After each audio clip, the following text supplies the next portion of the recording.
So before we get into this video, I just wanted to show y'all my best job ever teacher shirt that my mama bought me, okay? And I love it. It says best job ever, #teacher life. And it's cute and I love it, and this is what I wore to school today. On top of with my Vans and my socks. Oh yeah, and another thing that I wanted to say, in this video, I'm not going to be focusing on a lot of like data analytics type stuff, like, you know, history type stuff. I'm mainly focusing on what you can do on a day-to-day basis and what you can see on a day-to-day basis. If, like I said in the video, if y'all want to see a more detailed like data-driven video, then you can. But personally, these 3 things that I give you in this video are dear to my heart and important to me. So yeah, I hope you like it and I hope you enjoy. Let's get into it.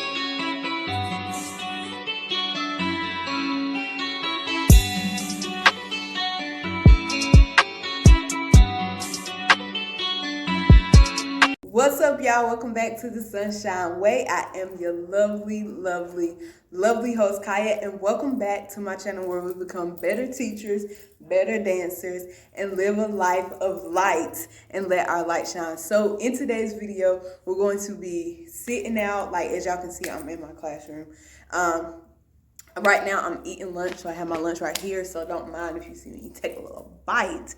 But right now I'm just kind of sitting on my floor chilling, and I was just like, yo, like I got this video idea, so let's talk about it, right? Let's have a conversation. So today we're going to be talking about, how do you know if you're a good teacher? How do you know that, like, you're doing what you need to be doing, right? Like, you're making moves, you're making some type of impact. So we're not going to be getting into like, oh, this data and this data, I'm an effective teacher, because my data says this, my data says that. We can get into that in another video where I actually have some things pulled up and show y'all some things like that.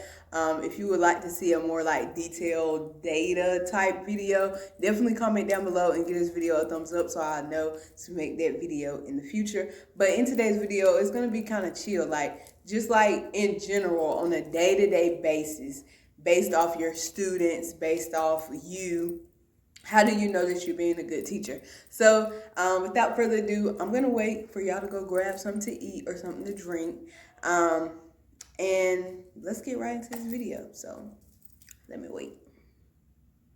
You can eat. So today I'm eating broccoli, beef, and for some reason I have a tortilla in here. So that's what we're eating for lunch. Excuse if y'all hear a little bit of noise in the background. I kind of like sat down and put my, like sat all the way down and put my food on the table in front of me because it was kind of uncomfortable. And like I said, we at lunch together and I need to be able to look at you in your eye. You know what I'm saying? So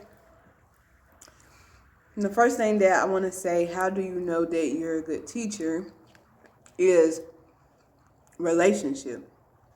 This is something like that I always talk about on my channel because relationship is so important to me, and I feel like it is key to making a lot of difference even beyond academics. So, and making an impact beyond academics, because essentially we're helping students become citizens, become a part of America, become a creative, or become this, you know, broad mind. Like, we play a huge role in that. So the relationship is key. And so how you know that you're a good teacher in the relationship aspect is you have at least a few students who are coming to you, whether that's daily or weekly, and they're coming to you and they're like volunteering to talk to you about things that's other than, is this question right? Or they're not only volunteering to talk to you about other things, but they also are constantly seeking your feedback. And that is on their academics, both their academics and them as a person. They're asking for that feedback. They're intentionally going to you or intentionally seeking you for that validation, for that feedback, for that information. And that's how you know you're making an impact and you're doing it right in a relationship wise. Another thing is if you see a student who they change because of their interaction with you, then you know that you have made an impact through the relation aspect of teaching. Critical. It is important because they'll do a whole lot more if they feel like you care about them, that you got their best interest at heart, and not on no fake stuff, because kids can seek out. My second thing is if you are able to line up your specific content area with real life, real world. So not only are you using real world questions, real world problems, real world story, or reading passages, real world science, or real world history, right? Not only are you using that real world aspect, but you're making reference and connections to those who you are teaching in their real life. So real world problems or real world questions, real world passages, real world scientific experiments, and you're lining it up with their life, right? Or what the future can hold as far as life, then you're being a good teacher. You're doing a good job. And I'm here to tell you, you're doing a good job because knowledge and learning becomes so critical and important when you think, oh, wow, that applies to what I'm going to do in the future. Or, wow, that applies to a situation I went through yesterday. Or, wow, I never thought about that. For example, let me give you an example. If you have a math problem, and like I tell the kids too, like when we're dealing with something like algebra, to me, algebra is one of those things that you might use in your real life, your real world, right? So it's easy to connect. So for instance, if I'm going to the movies, right?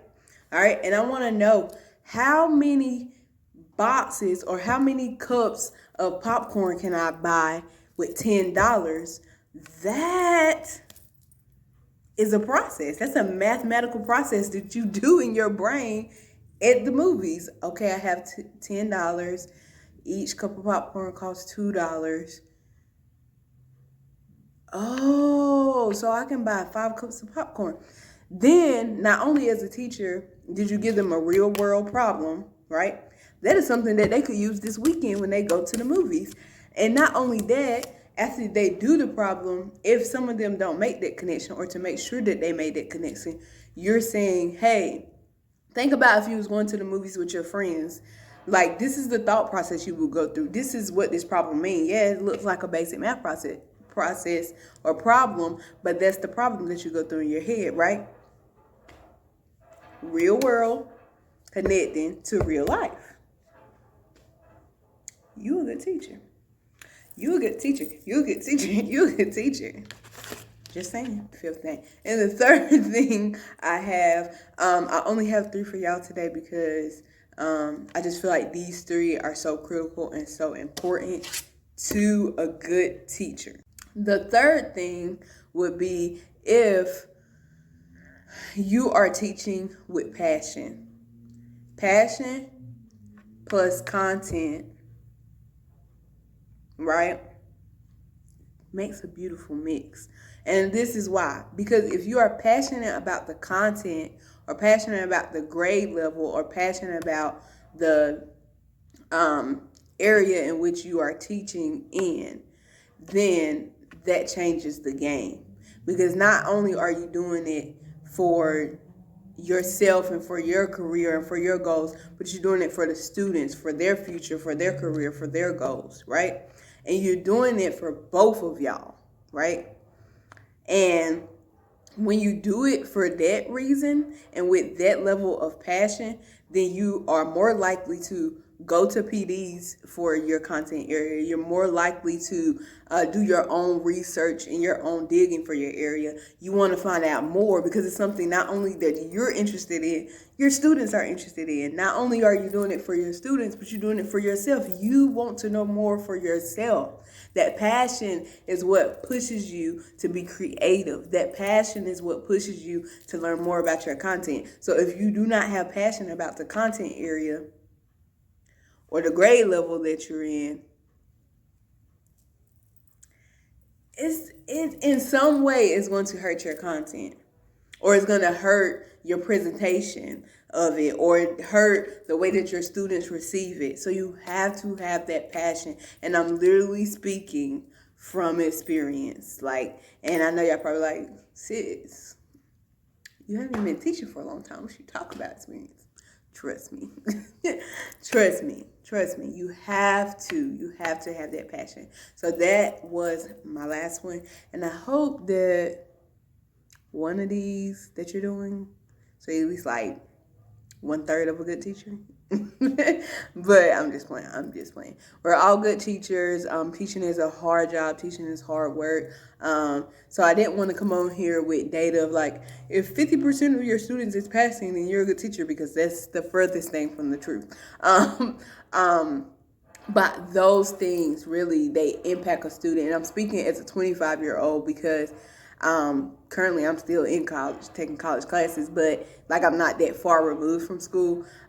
So I'm literally speaking as like a student. Like, it really makes a difference and an impact if you're keying in on that relationship and you know that relationship and you're intentional about those relationships. Two, that you're connecting real world problems, real world issues, real world life with the students, real life, and you're making those connections. And not only are you teaching them the content, but you're teaching them how to apply and use the content, real world, real lifestyle. And third, that you have a passion for it and you're creating students that have a passion for it.